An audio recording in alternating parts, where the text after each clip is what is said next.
ஒரே ஒரு ஊர்ல ஒரு ராஜா இருந்தார். அவரு ஒரு வித்தியாசமான ராஜா. எந்த வகையில வித்தியாசமானவர்னு கேட்டா, மக்கள் கிட்ட வரி வசூல் பண்றதுல கொஞ்சம் வித்தியாசமானவர். மற்ற மன்னர்கள் மாதிரி ஒரு நேரடியா வரி வசூல் பண்றது இல்ல, கொஞ்சம் மறைமுகமா அதை பண்ணுவார். அது எப்படின்னா, ஒவ்வொரு குடிமக்களுக்கும் மாசம் ஒரு மரக்கால் நெல்லு மக்கள் கொடுக்கறது இல்ல, ராஜா மக்களுக்கு கொடுப்பார். ஒரு மரக்கால் நெல்ல, அதாவது அரண்மனையில இருந்து ஒவ்வொரு வீட்டுக்கும் நெல் வந்து சேர்ந்துரும். அந்த ஒரு மரக்கால் நெல்ல இவங்க வாங்கிட்டு அதுக்கு பதிலா ஒரு மரக்கால் அரிசிய ராஜாவுக்கு திருப்பி கொடுக்கணும். இதுதான் அந்த ஊர் வழக்கம். ராஜா வந்து ஜனங்களுக்கு நெல்லை கொடுத்துட்டு அதுக்கு பதிலா அதே அளவு அரிசியா திருப்பி வாங்கிக்குவார். இதை தவிர வரி எதுவும் வசூல் பண்றது இல்ல. இப்படி ஒரு ராஜா. இது மேம்போக்கா பாக்குறதுக்கு ஏதோ சாதாரணமா தெரிஞ்சாலும் குடிமக்கள் ரொம்பவும் கஷ்டப்பட்டாங்க.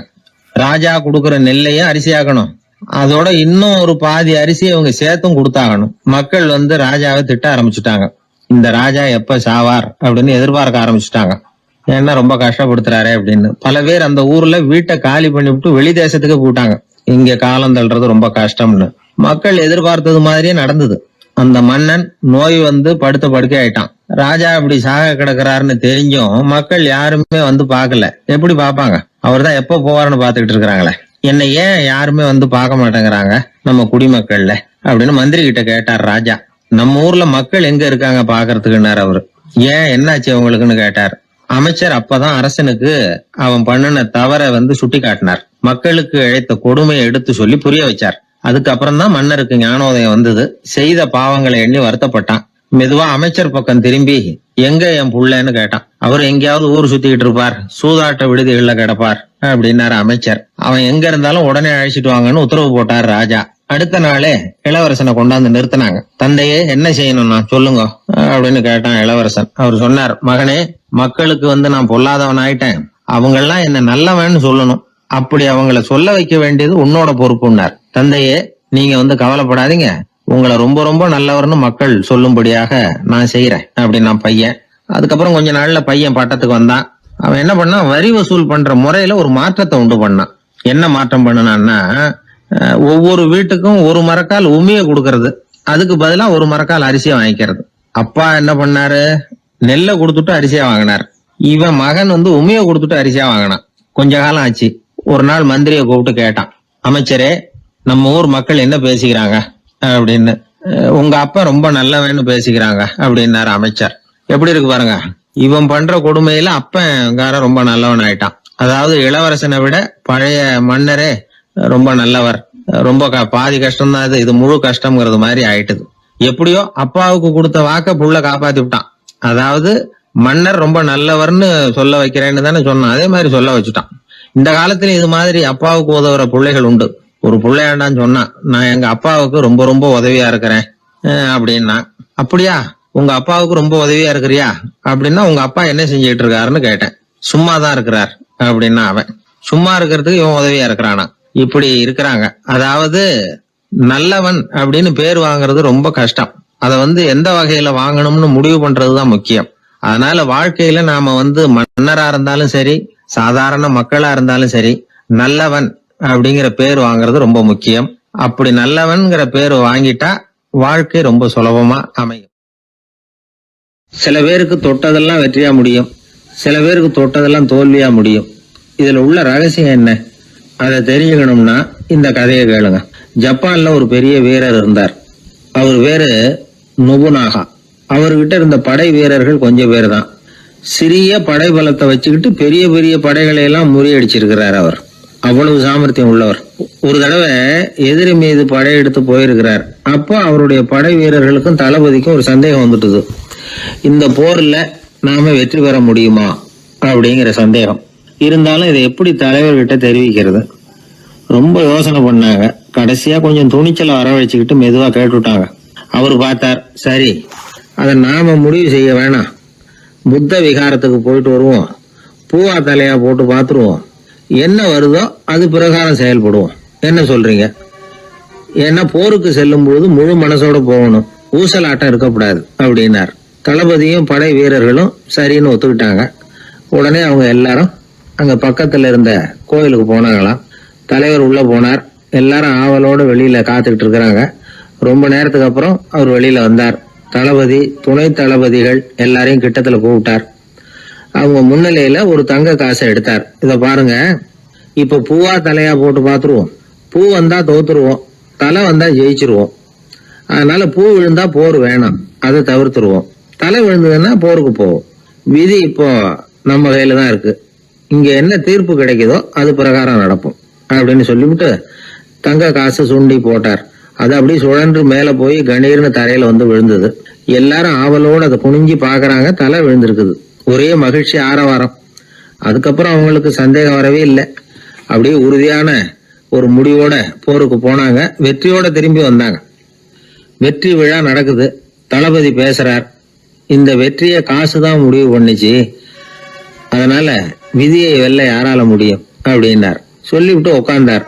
அப்போ அந்த தலைவர் தன்கிட்ட இருந்த அந்த தங்க காசை எடுத்து ரகசியமா தளபதி கிட்ட கொடுத்தாராம். தளபதி அதை வாங்கி பாக்குறாரு.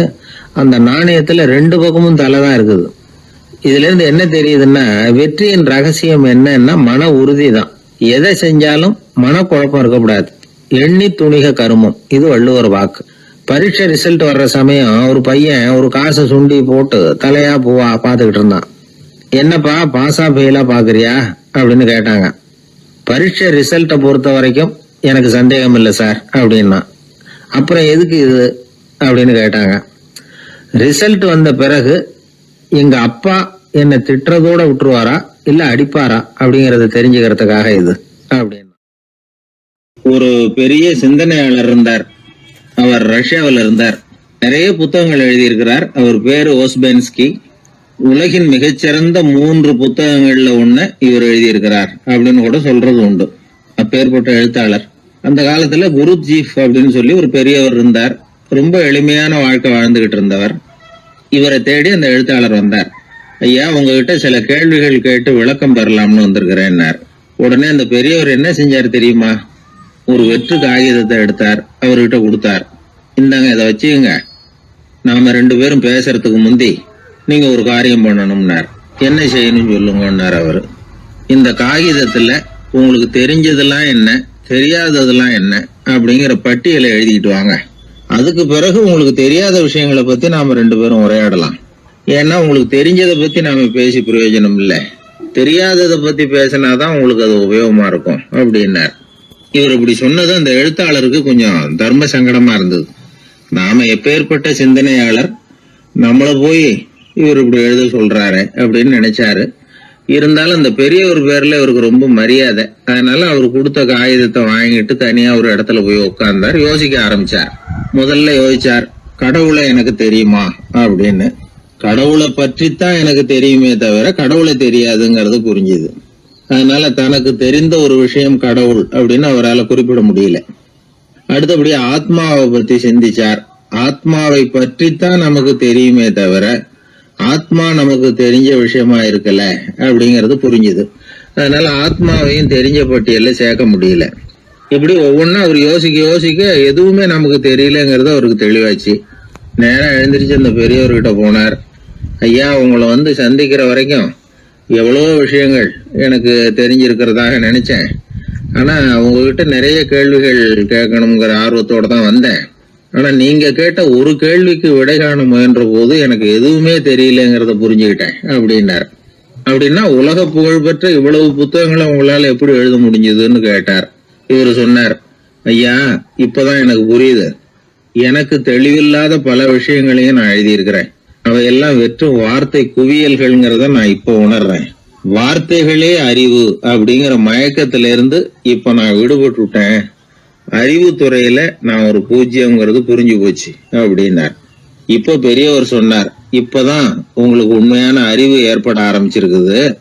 எப்போ ஒரு மனிதன் தன்னுடைய அறியாமையை உணர ஆரம்பிக்கிறானோ அப்போதுதான் அறிவின் தொடக்கத்துல அடி எடுத்து வைக்கிறான் அப்படின்னார். அதுக்கு பிறகு என்னாச்சு தெரியுமா? இந்த எழுத்தாளர், சிந்தனையாளர் ஓஸ்பென்ஸ்கி புஸ்தகம் எதுவுமே எழுதலையாம், அதோட விட்டாராம். நம்முடைய அறியாமை நமக்கு புரிய ஆரம்பிச்சுட்டதுன்னா நமக்கு அறிவு வளர ஆரம்பிச்சுட்டதுன்னு அர்த்தம். அது நமக்கு புரியறது இல்லை, அதுதான் சிக்கல். ஒரு நண்பர் சொன்னார், சார், நான் எப்போ வீட்டை பூட்டி விட்டு வெளியூர் போனாலும் திருடன் பூட்டை உடைச்சு விடுறான். அதனால இப்ப புத்திசாலித்தனமா ஒரு காரியம் பண்ணிவிட்டு உங்க ஊருக்கு வந்திருக்கிறேன்னார். என்ன செஞ்சிருக்கிறீங்கன்னு கேட்டேன். வீட்டை பூட்டாமலே வந்துட்டேன் அப்படின்னார். அளவுக்கு மிஞ்சினால் அமிர்தமும் நஞ்சு அப்படின்னு சொல்லுவாங்க. அது உண்மைதான். ஒருத்தருக்கு அளவுக்கு மீறிய புகழ் வந்துட்டுதுன்னு வச்சுங்க, அது கூட ஆபத்தாக போயிடுறது உண்டு. பழங்காலத்துல எல்லாம் கிரேக்க தேசத்தில் ஒரு பழக்கம் உண்டாம். அதாவது யாராவது ஒருத்தரை நாடு கடத்தணும்னா அதுக்கு ஒரு வழி உண்டு. அதாவது ஒருத்தரை நாடு கடத்தணும்னு மக்கள் விரும்புகிறாங்கன்னு வச்சுங்களேன், அவர் பேரை ஒரு மண்பாண்ட ஓட்டுச்சில்லில் எழுதி அதை ஒரு குறிப்பிட்ட பொது இடத்துல போட்டுற வேண்டியது, அவ்வளவுதான். இது மாதிரி பல பேர் போட்டுக்கிட்டே இருப்பாங்க. எல்லாம் அப்படியே குவிஞ்சு போயிடும்.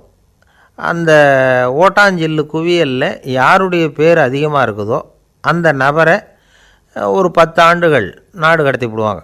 இது அந்த ஊர் வழக்கமாக. ஒரு நாள் அந்த குவியலுக்கு பக்கத்தில் ஒரு ஆள் நின்றுக்கிட்டு இருக்கிறான். அவன் கையில் ஒரு ஓட்டாஞ்சில்லு வச்சுருக்கிறான். அதில் யாரோட பேரையோ எழுதணும், எழுதி அந்த இடத்துல போடணுங்கிறது அவன் ஆசை. ஆனால் அவன் படிக்காதவன், அதனால் எழுத தெரியல. யாராவது அந்த வழியாக வர்றாங்களான்னு பார்த்துக்கிட்டே நின்றுக்கிட்டு இருந்தான். ஒரு பெரியவர் வந்துக்கிட்டு இருந்தார். அவர்கிட்ட ஓடினான்.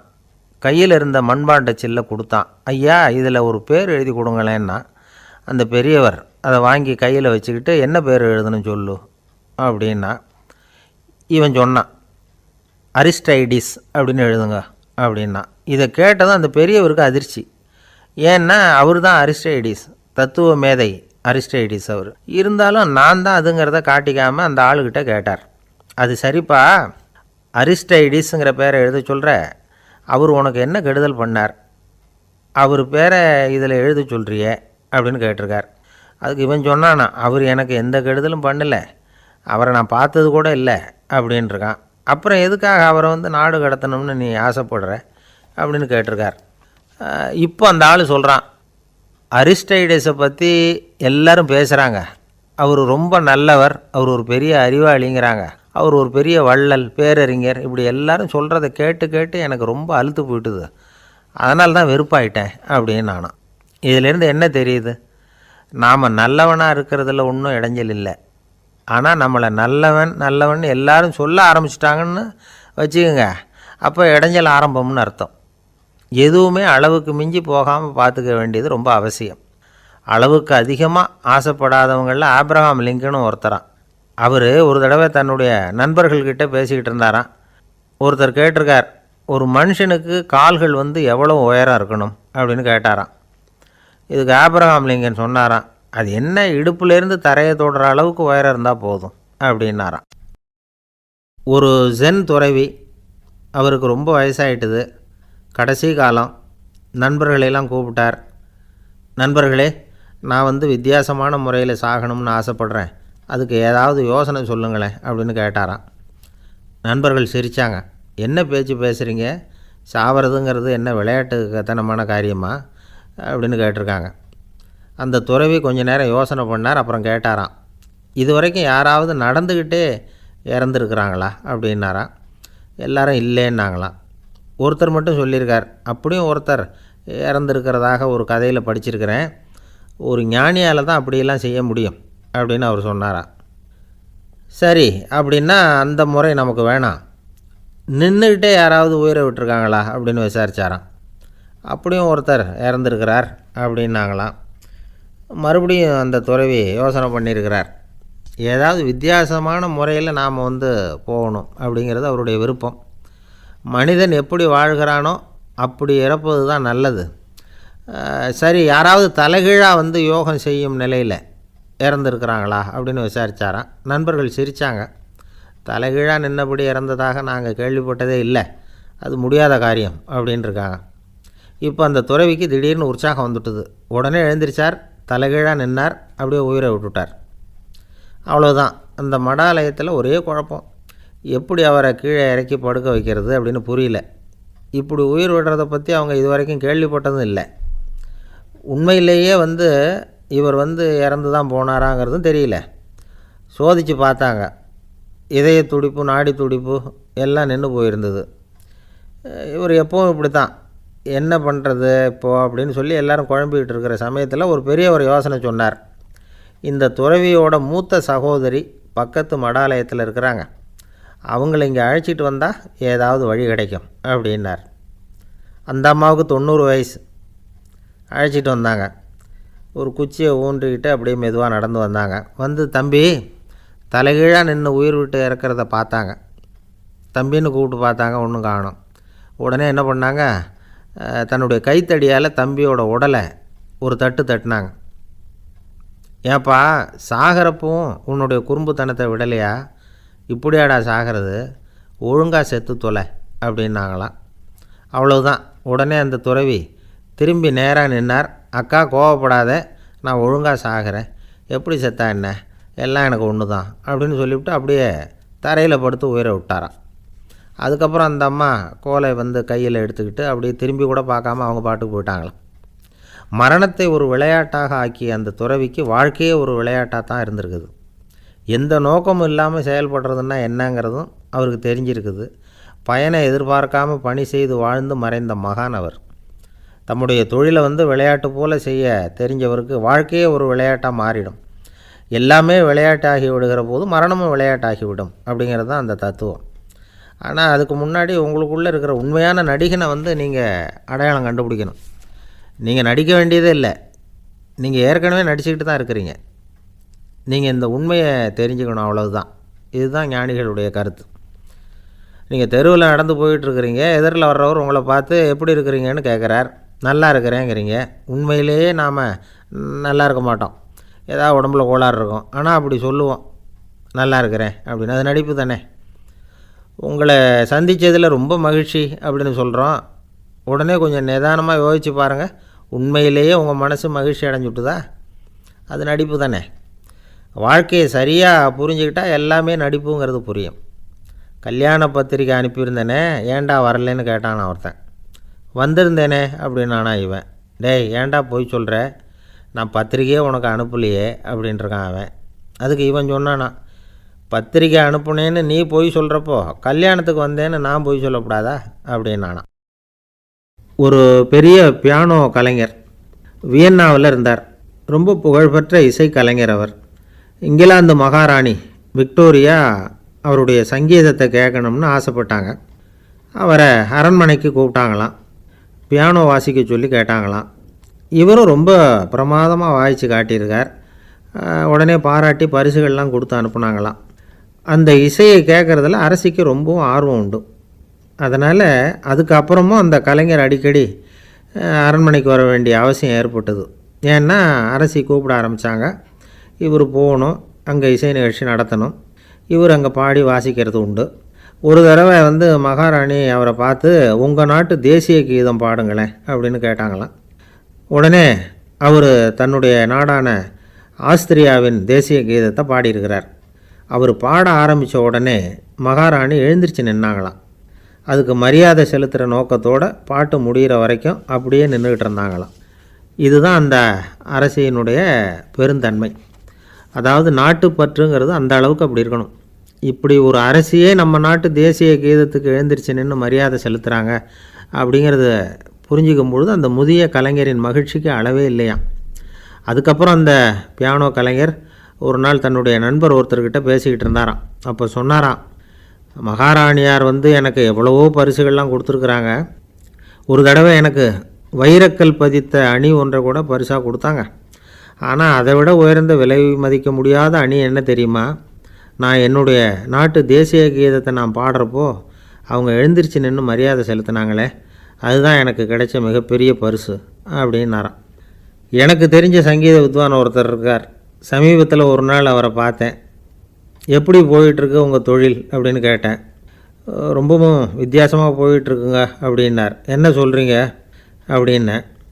முன்னாடியெல்லாம் நான் பாடினா எதிரில் இருக்கிறவங்க தான் எழுந்திரிச்சு போயிட்டு இருந்தாங்க.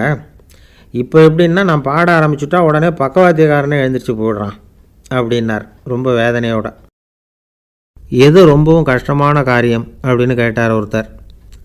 ஒருத்தருக்கு ஒருத்தர் சண்டை போடாமல் இருக்கிறது தான் ரொம்ப கஷ்டமான காரியம் அப்படின்னு தோணுது. ஒரு நாட்டுக்கும் இன்னொரு நாட்டுக்கும் சண்டை, நாட்டுக்குள்ளேயே ஒரு குரூப்புக்கும் இன்னொரு குரூப்புக்கும் சண்டை. ஏன் சண்டை போட்டுக்கிறீங்கன்னு கேட்டு பாருங்கள். நாங்கள் சமாதானத்துக்காக தான் சண்டை போட்டுக்கிறோம் அப்படிம்பாங்க. வாழறதுக்காக பிறந்த மனுஷன் லட்சியத்துக்காக உயிரை விட தயார் அப்படின்னு சொல்லிகிட்டு இருப்பான். அப்படி உயிரை விடுறவங்கள நாமளும் பாராட்டுவோம். ஆனால் ஒன்றும் இல்லாத விஷயங்களுக்கெல்லாம் சண்டை போடுறவங்களெல்லாம் அப்படிப்பட்டவங்களையும் சரி, உயிரை விடுறவங்களையும் சரி, என்னென்னு சொல்கிறது, யுத்தங்களாலேயும் சண்டைகளாலேயும் நாம் அடையிறது என்னங்கிறது ஒரு பக்கம் இருக்கட்டும், இழக்கிறது என்ன தெரியுமா? ஏராளமான உயிர்கள். ரத்தம் சிந்துறதுக்கு நான் தயார் அப்படின்னு மார்தட்டி சொல்லலாம். ஆனால் ரத்தம் சிந்தினா உயிர் காத்துக்கிட்டு இருக்க தயார் இல்லை. அதாவது உயிர் நமக்காக காத்துக்கிட்டு இருக்க தயார் இல்லை. இழக்கிற ரத்தத்தை ஈடுகட்டினா தான் உயிரை காப்பாற்ற முடியும்.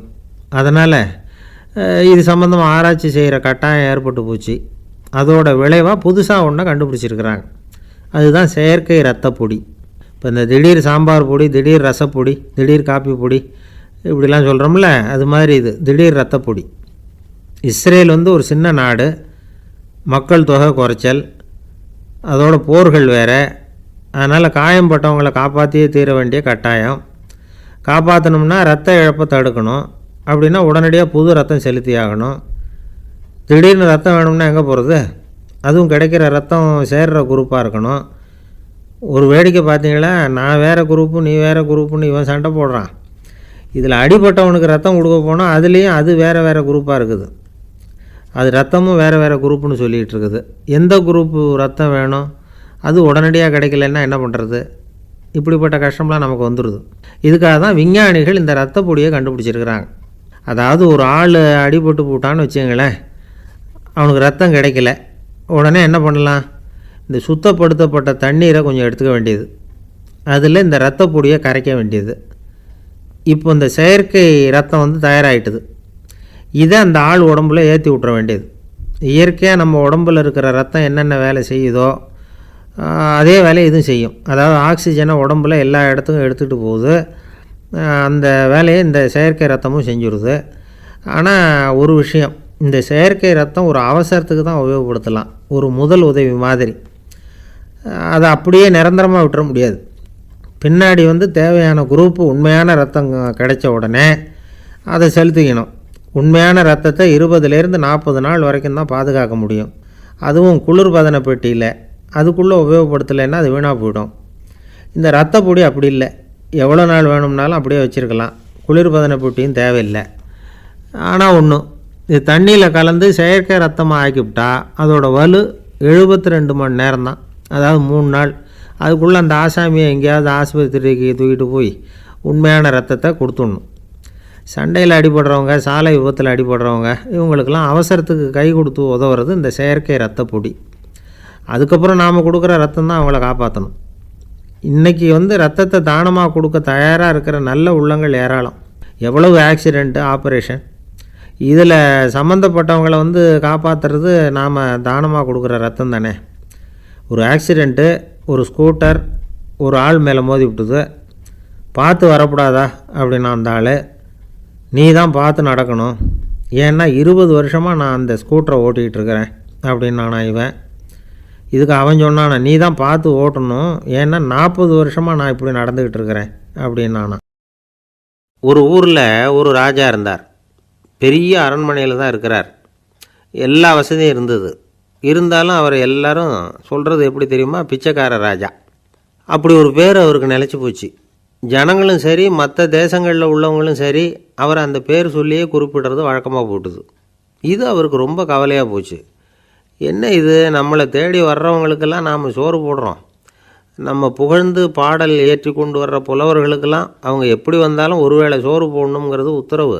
இவ்வளவுலாம் செஞ்சும் நம்மளை போய் பிச்சைக்கார ராஜான்னு எல்லாரும் சொல்கிறாங்களே, அது ஏன், எதுக்காக இப்படி சொல்கிறாங்க? இதுதான் ராஜாவுக்கு குழப்பம். சரி, இதை பற்றி நம்ம அமைச்சர்கள்கிட்ட கேட்கலாமா அப்படின்னு யோசனை பண்ணார். இந்த விஷயத்தை போய் அவங்கக்கிட்ட எப்படி கேட்குறதுன்னு அவருக்கு தயக்கமாக இருந்தது. கௌரவ குறைச்சலாக தெரிஞ்சுது அவருக்கு. சரி, சாதாரண குடிமக்கள்கிட்ட இதை பற்றி கேட்கலாமா அப்படின்னு யோசனை பண்ணார். கேட்கலாம், ஆனால் அவங்க யாரும் ராஜா முன்னாடி நின்று தைரியமாக பேசக்கூடிய அளவுக்கு இல்லை. ராஜாவோட குழப்பம் நாளுக்கு நாள் அதிகமாக போச்சு. கடைசியாக அவர் ஒரு முடிவுக்கு வந்தார். அதாவது இதை பற்றி ஒரு பிச்சைக்காரங்கிட்டே கேட்டு பார்த்துட்டா என்ன. இதுதான் அவர் பண்ண முடிவு. உடனே மாறு வேஷம் போட்டுக்கிட்டு நகர்வலம் போனார். ஒரு பிச்சைக்காரனை கண்டுபிடிச்சார். இதை பாருப்பா, நம்ம ராஜாவை எல்லாரும் பிச்சைக்கார ராஜான்னே சொல்கிறாங்களே, அதுக்கு என்ன காரணமாக இருக்கும் அப்படின்னு கேட்டார். அதுக்கு அவன் சொல்கிறான், இதுக்கான பதிலை இன்னும் ஒரு 30 நாளில் சொல்கிறேன் அப்படின்னா. உடனே இவருக்கு சந்தோஷம். உண்மையை அவங்ககிட்ட சொன்னார். நான் வேற யாரும் இல்லை, நான் தான் இந்த நாட்டு ராஜா. இப்போ நீ என் கூடவே வந்துடு, அரண்மனையிலேயே தங்கிக்கோ. 30 நாள் கழித்து எனக்கு பதில் சொல்லிவிட்டு அதுக்கப்புறமா நீ போகலாம் அப்படின்னு சொல்லி அழைச்சிட்டு வந்துட்டார். அரண்மனையில் ஒரு மூலையில் அவன் தங்கறதுக்கு இடம் கொடுத்தார். தினம் 2 வேளையும் இவனுக்கு சோறு போடுங்க அப்படின்னு உத்தரவு போட்டார். ராஜா கொடுத்த இடத்துல போய் உக்காந்துக்கிட்டான் அந்த பிச்சைக்காரன். தினமும் அந்த அரண்மனையில் நடக்கிறதையெல்லாம் கவனிச்சிக்கிட்டு வந்தான். வேளைக்கு சாப்பாடு வரும், சாப்பிட்டுக்கிட்டு இருக்கான். இப்படி 30 நாள் முடிஞ்சுது. ராஜா வந்தார். என்னோட கேள்விக்கு பதில் என்னன்னு கண்டுபிடிச்சிட்டியான்னார். கண்டுபிடிச்சிட்டேன்னா. என்ன எல்லாரும் பிச்சைக்கார ராஜான்னு சொல்கிறாங்களே, அது நியாயமாக படுதா உனக்குன்னு கேட்டார். நியாயமாக தான் படுது, சந்தேகம் இல்லாமல் நீங்கள் பிச்சைக்கார ராஜா தான். என்ன தான் நீங்கள் வசதியோடவும் படைபலத்தோடவும் இருந்தால் கூட நீங்கள் எங்கள் வர்க்கத்தை சேர்ந்த ஆசாமி தான் அப்படின்னு அடித்து சொல்லிவிட்டான் அந்த ஆள். ஏனால் அப்படி சொல்கிறேன்னு கேட்டார் இவர். அரசே, ஒரு உண்மையை கண்டுபிடிச்சி சொல்கிறதா நான் உங்ககிட்ட சொன்னேன். நீங்கள் ராஜ பரம்பரைன்னா உடனே உங்கள் கழுத்தில் கிடக்கிற முத்து மாலையை கழட்டி பரிசாக கொடுத்துருப்பீங்க, பொன்னையும் மணியையும் கொடுத்துருப்பீங்க. ஆனால் நீங்கள் அப்படி செய்யலை. என்னை ஒரு மூலையில் உட்கார வச்சு 2 வேளை சோறு போட சொன்னீங்க. உங்களை தேடி யார் வந்தாலும், யார் பாராட்டி பேசினாலும் அல்லது பிரச்சனைகளை சொன்னாலும் நீங்கள் செய்கிற ஒரே காரியம் சோறு போடுறது தான். பிச்சைக்காரனுக்கு சோறு மட்டும்தான் உலகம். உங்கள் விஷயத்திலையும் நீங்கள் அப்படி தான் நினைக்கிறதாக தெரியுது. நல்லா கவனிங்க. எந்த ஒரு பிரச்சனைக்கும் சோறு தான் முடிவுன்னு நினைக்கிறீங்க பாருங்கள். நீங்கள் சந்தேகமில்லாத எங்களை சேர்ந்த ஆள் தான் அப்படின்னு விட்டான் அந்த பிச்சைக்காரன். அதுக்கப்புறம் தான் அந்த ராஜா தன்னுடைய தவறுகளையெல்லாம் திருத்திக்கிட்டாராம். பசின்னு வர்றவங்களுக்கு சோறு தான் போடணும், அது தப்பு இல்லை.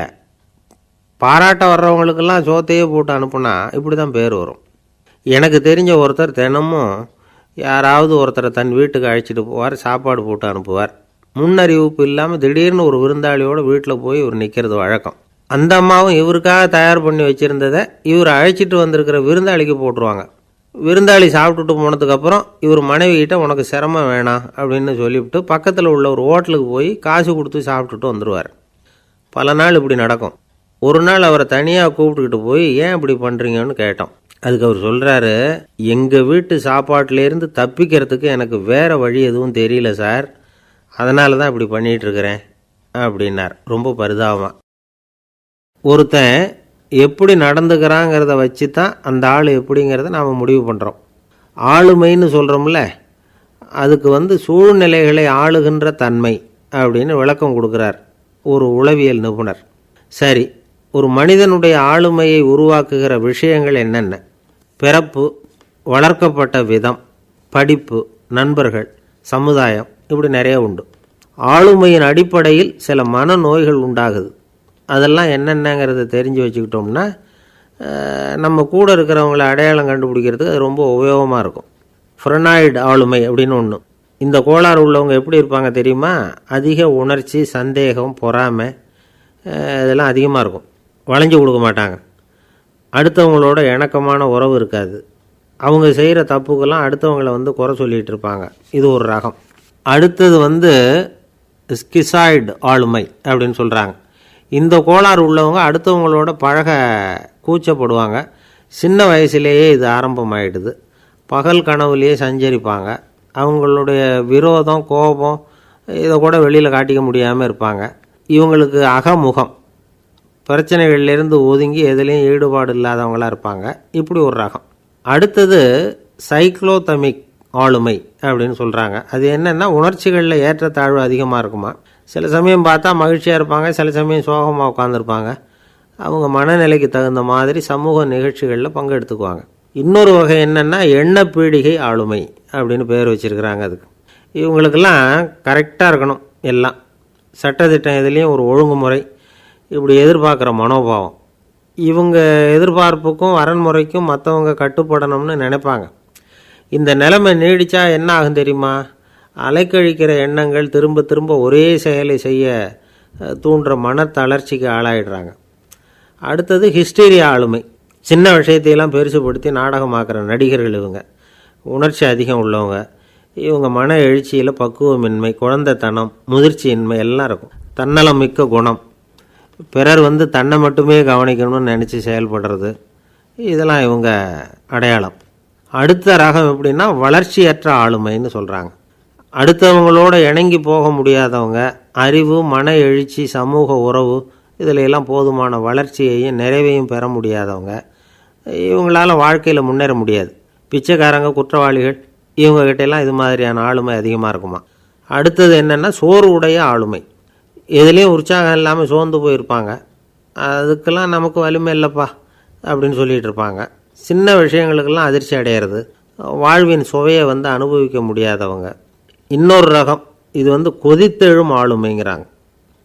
எதுக்கு எடுத்தாலும் ஆத்திரம், குரோதம், வன் செயல் இதிலெல்லாம் ஈடுபாடு இப்படி உள்ளவங்க. நத்தை வகை ஆளுமை அப்படின்னு ஒன்று. அடுத்தவங்க மேலே விரோதம் இருக்கும், அடிக்கணுங்கிற எண்ணம் இருக்கும். ஆனால் அதை அப்படியே வெளியில் காட்டாமல் அதே சமயம் அமைதியான முறையில் வெறுப்பை வெளிக்காட்டுற ரகம். இவங்கெல்லாம் பேசாமல் கம்முன்னு இருந்துக்கிட்டே நினச்சதை நிறைவேற்றிக்கிடுவாங்க. முன்ஜாக்கிரதை ஆளுமை அப்படின்னு ஒரு ரகமாக.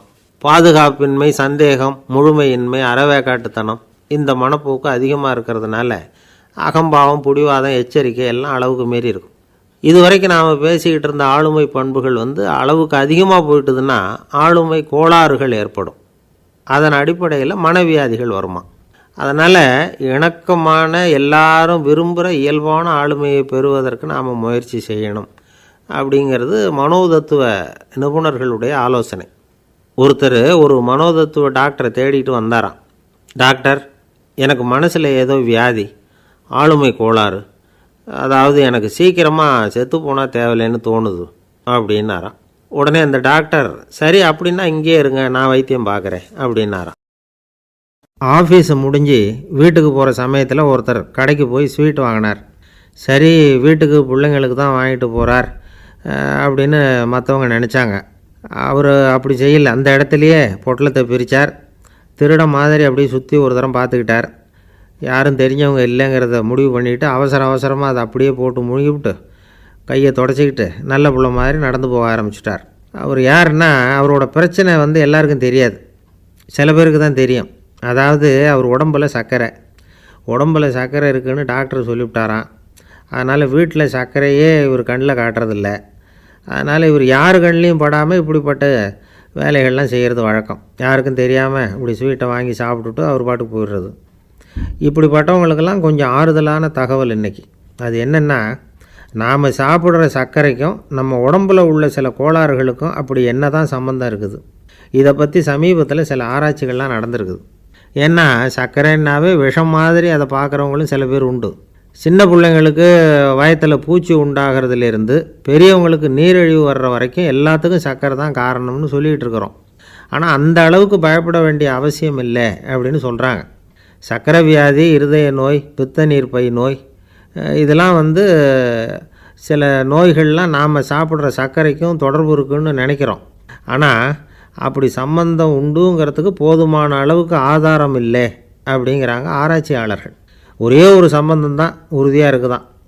அதுவும் இந்த பல் சிதைவு அப்படின்னு இருக்கு இல்லையா, அந்த சர்க்கரை சாப்பிட்றதுக்கும் இந்த பல் சிதைவுக்கும் சம்பந்தம் இருக்குது அப்படிங்கிறத மட்டும் உறுதியாக சொல்கிறாங்க. சர்க்கரைன்னா நாம் சாப்பிட்ற ஜீனி மட்டும் இல்லை, பழம், காய்கறி, பால், தேன் இப்படி எல்லாத்துலேயும் அது இருக்குது. கேரட்டு கொடுக்குற சத்தில் 88% சர்க்கரை, ஆப்பிள் கொடுக்குற சக்தியில் 95% சர்க்கரை. இது ஜீனி சர்க்கரை, இது ஆப்பிள் சர்க்கரை அப்படிங்கிற வித்தியாசம்லாம் உடம்புக்கு கிடையாது. ரெண்டுமே உடனடியாக சக்தி கொடுக்குது. ஒரு ஸ்பூன் சர்க்கரையில் 16 கலோரி தான் சத்து இருக்குது. அதிகமாக சர்க்கரை சாப்பிட்டா நீரிழிவு வந்துருங்கிறது தப்பான ஒரு அபிப்பிராயம். டயபெட்டிஸுங்கிறது ஒரு மெட்டபாலிக் டிசார்டர், அவ்வளவுதான். அதாவது நாம் சாப்பிட்ற சர்க்கரையை நம்ம உடம்பு திறமையாக உபயோகப்படுத்திக்க முடியல அப்படின்னு அர்த்தம். அதனால தான் அதிகமாக இனிப்பு வேணாம்னு சொல்கிறோம். ஏற்கனவே உடம்பால் முடியாத ஒன்றை மறுபடியும் அது தலையில் சுமத்தி அதிகமாக வேலை வாங்க வேணாமே அப்படிங்கிறதுக்காக தான். ஆகாரத்தில் அதிகமாக சர்க்கரை இருந்தால் அதனால் உடனே சர்க்கரை வியாதி வந்துடும்ங்கிறதுக்கு விஞ்ஞான ரீதியாக போதுமான ஆதாரம் இல்லை. அதனால் எப்போவாவது அதிகமாக ஸ்வீட்டு சாப்பிட்டுட்டா ஐயோ அதிகமாக சாப்பிட்டோமோ, என்ன பண்ண போகுது தெரியலையே அப்படின்னு நினச்சி மனசை போட்டு குழப்பிக்க வேண்டியதில்லை. பொதுவாக எதுவுமே அதிகமாக வேண்டாம், எல்லாம் சீராக இருந்தால் போதும்.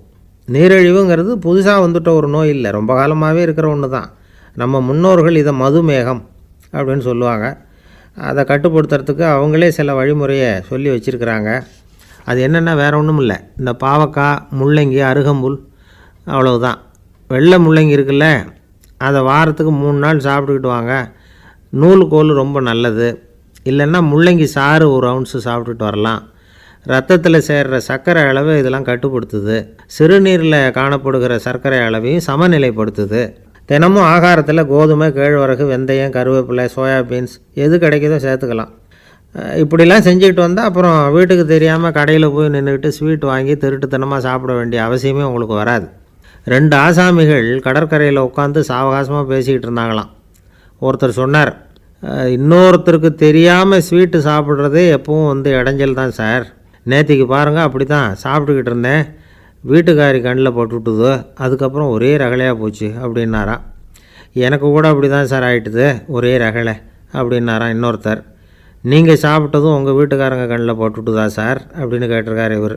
அதுக்கு அவர் சொன்னாராம், அப்படி இல்லை சார், கடைக்காரர் கண்ணில் போட்டுவிட்டுதோ, நான் அவருக்கு தெரியாமல் அந்த ஸ்வீட்டை அவர் கடையிலேருந்து எடுத்திருந்தேன் அப்படின்னு விளக்கம் கொடுத்தாராம் இந்த ஆள். ஒருத்தர் முகத்தை தொங்க போட்டுக்கிட்டு ஒரு மாதிரியாக வந்தார். என்ன விஷயம்னு விசாரித்தேன். என்னுடைய நண்பன் ஒருத்தங்கிட்ட கருத்து வேறுபாடு, இனிமேல் நமக்குள்ளே எந்த சம்மந்தமும் வேணாம்னு நட்பை முறிச்சிட்டு வந்துட்டேன்னா. நண்பர்கள்னு இருந்தால் கருத்து வேறுபாடு வரத்தான் செய்யும்னு. கருத்து வேறுபாடு வராமல் இருக்கிறதுக்கு ஏதாவது வழி உண்டா அப்படின்னு கேட்டாவே. அதை பற்றி நிபுணர்கள் சில யோசனைகளை சொல்லியிருக்கிறாங்கன்னு. முதல் விஷயம் என்னென்னா, உங்கள் நண்பனுக்கு ஒரு செய்தி சொல்லணும்னா அதை நீங்களே நேரடியாக சொல்லுங்கள், அல்லது உங்கள் கைப்பட கடிதம் எழுதுங்க. அதாவது நேரடி தொடர்பு முக்கியம். அதை விட்டுட்டு இன்னொருத்தர் மூலமாக நண்பர்களுக்கு செய்தி அனுப்புனா நீங்கள் சொல்கிற செய்தி அப்படியே போய் சேராது, அது சேதமாயிடும். கூட்டி குறைச்சி சொல்லிவிடுவாங்க, அது குழப்பத்தில் கொண்டாந்து விட்டுரும். இது ஒரு யோசனை. 2வது யோசனை என்னென்னா, நீங்கள் ஒரு நல்ல காரியத்தை செய்யும் பொழுது உங்கள் நண்பரையும் சேர்த்துக்குங்க, அவருக்கும் அதில் ஒரு ஈடுபாட்டை உருவாக்குங்க.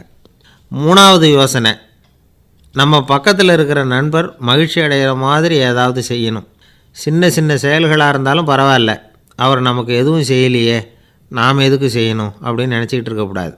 4வது யோசனை என்னென்னா, உங்களுக்கு ஒரு பிரச்சனையா அல்லது உங்கள் நண்பருக்கு ஒரு பிரச்சனையா, எதுவாக இருந்தாலும் 2 பேரும் சேர்ந்து உட்காந்து ஆலோசனை பண்ணுங்கள். நம்ம யோசனையும் கேட்கப்படுதே அப்படிங்கிற நினைப்பே அவருக்கு ஒரு மன நிறைவை உண்டாக்குமா. 5வது யோசனை, உங்கள் நண்பர் ஏதோ ஒரு காரியத்தை செய்கிறார், நீங்கள் உடனே அவசரப்பட்டு நீ செய்கிறது தப்புன்னு தீர்ப்பு சொல்லக்கூடாது. அவர் அதை செய்கிறதுக்கான நியாயங்கள் எவ்வளவோ இருக்கும், அதை புரிஞ்சுக்கிறதுக்கு முயற்சி பண்ணணும். 6வது யோசனை, உங்கள் நண்பர் என்ன சொன்னாலும் அதை பொறுமையாக கேளுங்க. அவர் சொல்கிறத புரிஞ்சுக்கணும், அவர் சொல்ல விரும்புகிறத புரிஞ்சுக்கணும், அவர் சொல்ல முடியாமல் தவிக்கிறதையும் புரிஞ்சுக்கணும். இப்படி 3 விதமாகவும் அவரை புரிஞ்சுக்கிட்டு அதுக்கு தகுந்த மாதிரி செயல்படணும். 7வது யோசனை என்னென்னா, உங்கள் நண்பர் உங்ககிட்ட ஏதோ ஒரு கருத்தை சொல்கிறார், அது உங்களுக்கு பிடிக்கல, அதுக்காக உடனே நீ சொல்கிறது சரியில்லை, நான் ஒத்துக்க மாட்டேன் அப்படின்லாம் மறுத்துக்கிட்டு இருக்கக்கூடாது. அவர் சொல்கிறத கேட்கணும், பொறுமையாக சிந்திக்கணும், அதுக்கப்புறம் பதில் சொல்லணும். இப்படிலாம் நடந்துக்கிட்டால் நண்பர்களுக்குள்ள கருத்து வேறுபாடு வர்றதுக்கு வாய்ப்பே இருக்காது அப்படின்னு வல்லுநர்கள் தொகுத்து சொல்லியிருக்கிறாங்க இந்த யோசனைகளை. எனக்கு தெரிஞ்ச சில நண்பர்கள் உண்டு, அவங்களுக்குள்ளேயும் கருத்து வேறுபாடுகள் வராமல் இருக்கிறதுக்கு சில நுட்பங்களை கையாளுறது உண்டு. ஒருத்தர் சொன்னார், அந்த டாக்டர் சின்ன வயசுலேருந்து என் கூட பழகினவர், நாங்கள் 2 பேரும் இணை பிரியாத நண்பர்கள். இருந்தாலும் எனக்கு உடம்பு சரியில்லைன்னா நான் அவர்கிட்ட வைத்தியம் பார்த்துக்க மாட்டேன் அப்படின்னார் ஒருத்தர். ஏன் அப்படின்னு கேட்டேன். எங்கள் நட்பு கெட்டுப்போடக்கூடாது இல்லையா, அதனால தான் அப்படின்னார் இவர். பொங்கல் திருநாள். பொங்கல் திருநாள்னா இது ஏதோ அறுவடை திருநாள் அப்படின்னு சொல்லுவோம். அதாவது வருஷம் பூரா நாம் பாடுபட்டு அதனுடைய பலனை அனுபவிக்கிற நாள் அப்படிங்கிறது நாம் சொல்லிகிட்டு இருக்கிறது. இது முக்கியமாக இது ஒரு நன்றி அறிவிப்பு நாள் அப்படின்னு சொல்லுவாங்க. இன்றைக்கி நிறைய நன்றி அறிவிப்பு கூட்டம்லாம் நடந்துக்கிட்டு இருக்குல்ல, அது மாதிரி விவசாயிகள் நடத்துகிற ஒரு நன்றி அறிவிப்பு விழா இது. யாருக்கு நன்றி சொல்கிறாங்கன்னா ஆதவனுக்கு. அதாவது சூரியன் இல்லைன்னா விவசாயம் இல்லை. அதனால் ஆதவனுக்கு நன்றி செலுத்துகிற நாளாக இந்த பொங்கல் திருநாளை நாம் கொண்டாடுறோம். அதாவது இந்த பொங்கலில் விவசாயிகள்கிட்டேருந்து நிறைய பண்புகளை நாம் தெரிஞ்சுக்க வேண்டிய நாள் இது. விவசாயிகள் அவங்க விவசாயம் முன்னேறி இருக்கிற அளவுக்கு விவசாயிகளுடைய வாழ்க்கை தரம் முன்னேறலை. அந்த அளவுக்கு அவர்கள் நாட்டுக்காக உழைச்சிக்கிட்டு இருக்கிறாங்க. அந்த காலத்திலே அதை பற்றி ஒரு கதை சொல்கிறது உண்டு. ஒரு வயசான ஆள் நிலத்தில் ஏறு உழுதுகிட்டு இருந்தாராம். கிழிஞ்சு போன ஒரு சின்ன துண்டை தான் இடுப்பில் கட்டியிருந்தாராம். தலையில் ஒரு கந்தலை சுற்றி இருந்தார். உடம்பு பூரா சேரு, ரொம்ப ஏழை. ஏறு ஓட்டிகிட்டு இருக்கிறவர் வேறு எப்படி இருப்பார்? இருந்தாலும் அந்த ஆள் ரொம்ப ஜாலியாக பாட்டு பாடிக்கிட்டே ஏறு உழுதுகிட்டு இருந்தாராம். உடம்புல தான் அவர் ஏழையை தவிர மனசில் ஒரு ஏழையாக தெரியல. அந்த சமயத்தில் அந்த நாட்டு ராஜா அந்த பக்கமாக குதிரை மேலே வந்தாராம். வேட்டைக்கு போயிட்டு பரிவாரங்களோடு திரும்பி வந்துக்கிட்டு இருக்கிறார். ரொம்ப செல்வ செழிப்பில் இருக்கிற ராஜா அவர் இந்த வயசான விவசாயியை பார்த்துருக்கார். இந்த ஆள் ரொம்பவும் ஏழைங்கிறது அவர் பார்த்தாவே பளிச்சுன்னு தெரியுது. கட்டிக்கிறதுக்கு நல்ல துணி இல்லை, உடம்போ இழைச்சி போயிருக்குது, வயிறு முதுகில் போய் ஒட்டிகிட்டு இருக்கு, கண்ணு குழி விழுந்து போயிருக்குது. ஆனாலும் முகத்தை பார்த்தா சந்தோஷமாக இருக்கிற மாதிரி இருக்குது. இவ்வளோ உற்சாகமாக பாடிக்கிட்டு இருக்கிறாரே அப்படின்னு ஆச்சரியமாக நினச்சி பார்த்தார் அந்த ராஜா. சரி, அவர்கிட்ட கொஞ்சம் பேச்சு கொடுத்து பார்க்கலாம் அப்படின்னு முடிவு பண்ணார். ஐயா பெரியவரே, இப்படி கொஞ்சம் வர முடியுமான்னாராம். பொழுது போகிறதுக்குள்ளே நான் இந்த வயல் பூரா உழவு ஓட்டி ஆகணும், அதனால் பேசுகிறதுக்கு நேரம் இல்லை அப்படின்னாராம் அந்த பெரியவர். என்ன அவ்வளவு அவசரமாக? மீதி இருந்தால் நாளைக்கு உழுதக்கூடாதா? அது சரி, உனக்கு எத்தனை ஏக்கர் நிலம் இருக்குது அப்படின்னு விசாரிச்சிருக்கார் ராஜா. எனக்குன்னு சொந்தமாக உள்ளங்கை அளவு கூட நிலம் கிடையாது. இது எங்கள் முதலாளியோட நிலம். இதை பூராவும் உழுது முடித்தாதான் அவர் கூலி கொடுப்பார். நான் கூலிக்கு உழுதுகிட்டு இருக்கிறேன். உங்ககிட்ட பேசிக்கிட்டு இருந்தால் அவருக்கு துரோகம் பண்ணது மாதிரி ஆகிடும் அப்படின்னாராம். ராஜா குதிரையை விட்டு கீழே இறங்கினார். வரப்பில் நடந்து அந்த பெரியவர்கிட்டே போனாராம். சரி, ஒரு நாள் பூரா உழுதான் உனக்கு எவ்வளவு கூலின்னு கேட்டிருக்கார். 8 அணா கூலி கிடைக்கும்னாராம் அவர். இது ரொம்ப காலத்துக்கு முன்னாடி நடந்த ஒரு சம்பவங்கிறதுனால அப்போ 8 அணா கூலிங்கிறது ரொம்ப பெருசு. இருந்தாலும் அதுவும் அந்த ராஜாவுக்கு பெரிய கூலியாக தெரியல. இவ்வளவு தானா, இதை வச்சுக்கிட்டு நீ எப்படி காலம் தள்ளுற அப்படின்னாராம். ஒன்றும் கவலை இல்லை அப்படின்னாராம் அவர். ராஜாவுக்கு ரொம்ப ஆச்சரியமாக போச்சு. 8 அணா கூலி வாங்குகிற இந்த ஆள் கவலை இல்லாமல் இருக்கிறார், ஏராளமான வசதியோடு இருக்கிறன்னா கவலை இல்லாமல் வாழ முடியலையே அப்படின்னு நினச்சி பார்த்துருக்கார். அது சரி, 8 அணாவில் எப்படி குடும்பம் நடத்துகிற அப்படின்னு கேட்டாராம். எனக்கு கிடைக்கிற 8 அணாவில் 2 அணா குடும்பத்துக்கு செலவழிக்கிறேன், 2 அணா பழைய கடனுக்கு கொடுக்குறேன், 2 அணா தர்மம் செய்கிறேன், 2 அணா வட்டிக்கு கொடுக்குறேன், ஒரு குறையும் இல்லைன்னாராம். ராஜாவுக்கு ஒன்றும் புரியல. எனக்கு ஒன்றும் புரியலேன்னு இருக்கார். ஐயா, எனக்கும் என் மனைவிக்கும் 2 அணா செலவாகுது. வயசான அம்மா அப்பா இருக்கிறாங்க, சின்ன வயசில் என்னை காப்பாற்றினவங்க அவங்க. அந்த கடனுக்கு 2 அணா செலவாகுது, அது பழைய கடன். என் தங்கச்சி ஒருத்தி ஆதரவு இல்லாத நிலைமையில் தன்னுடைய மகனோட என் வீட்டில் இருக்கிறா. அவளுக்கும் அவள் மகனுக்கும் 2 அணா செலவு பண்ணுறேன், அது தர்மம். எனக்கு 2 பிள்ளைங்க இருக்கிறாங்க, அவங்களுக்கு 2 அணா செலவு பண்ணுறேன், அது வட்டிக்கு கொடுக்கறது மாதிரி. பிற்காலத்தில் அவங்க எங்களை காப்பாற்றுவாங்க. அந்த வகையில் நான் திருப்தியோடு வாழ்ந்துக்கிட்டு இருக்கிறேன் அப்படின்னாராம். ராஜாவுக்கு அர்த்தம் புரிய ஆரம்பிச்சுதான். அந்த பெரிய நிலத்தை விலை கொடுத்து வாங்கி அந்த பெரியவருக்கே தானமாக கொடுத்துட்டாராம். இப்போ உழுதவருக்கே நிலம் சொந்தமாயிட்டுது. அன்னையிலேருந்து அரசனுக்கும் ஆறுதல் கிடைச்சிதான். இப்படி ஒரு கதை சொல்லுவாங்க. 8 அணா வருமானத்தை வச்சுக்கிட்டு எப்படி காலத்தை தள்ளுறதுன்னு சொல்கிறதுக்காக இந்த கதையை சொல்கிறதாக யாரும் தப்பாக நினச்சிக்கக்கூடாது. கிடைக்கிறத எப்படி பங்கு போடுறார், எப்படி திருப்தியாக வாழறார் அப்படிங்கிறது தான் முக்கியம். அது மாதிரி இன்றைக்கு இந்த பொங்கல் திருநாளில் உழவர்கள் மனசு மகிழ்ச்சியாக இருந்ததுன்னா அது எல்லாரும் மகிழ்ச்சியாக இருக்கிறது மாதிரி அர்த்தம். அதனால் அவர்கள்ட்டேருந்து நாம் பாடம் கற்றுக்கணும். சில உழவர்கள் தங்கள் நிலத்தில் விளையிறத தாங்கள் சாப்பிட மாட்டாங்க, அடுத்தவங்கள்ட்ட விற்றுட்டு சந்தையில் போய் வேறு அரிசி வாங்கிட்டு வந்து தான் இவங்க சாப்பிடுவாங்க. அப்படிப்பட்ட விவசாயிகள்லாம் இது உண்டு. பங்கிடுகிற பண்பை உழவர்கள்ட்டேருந்து கற்றுக்கொள்ளுங்கள் அப்படிம்பாங்க. ஒரு ஆள் நிம்மதியாக மகிழ்ச்சியாக இருந்தானா உங்கள் நிம்மதிக்கும் மகிழ்ச்சிக்கும் என்ன காரணம்னு கேட்டிருக்கார் இன்னொருத்தர். என்கிட்ட இருந்தது பூராவையும் என் பிள்ளைங்களுக்கு சமமாக பங்கு போட்டு கொடுத்துட்டேன், எனக்குன்னு எதுவுமே வச்சுக்கல, அதுதான் நிம்மதிக்கு காரணம்ன்றிருக்கான். உங்ககிட்ட இருந்தது எவ்வளவு இருந்தது அப்படின்னு கேட்டிருக்காரு அவர். மொத்தமாக ஒரு 50,000 ரூபா இருக்கும் அப்படின்னு இருக்கான். அவ்வளவும் பணமாகவே இருந்ததா அப்படின்னு கேட்டிருக்காங்க இவங்க. இல்லைங்க, அவ்வளவும் கடன், அதை தான் பிரித்து கொடுத்துருக்கேன் பிள்ளைங்கக்கிட்ட அப்படின்னு நானா அவன்.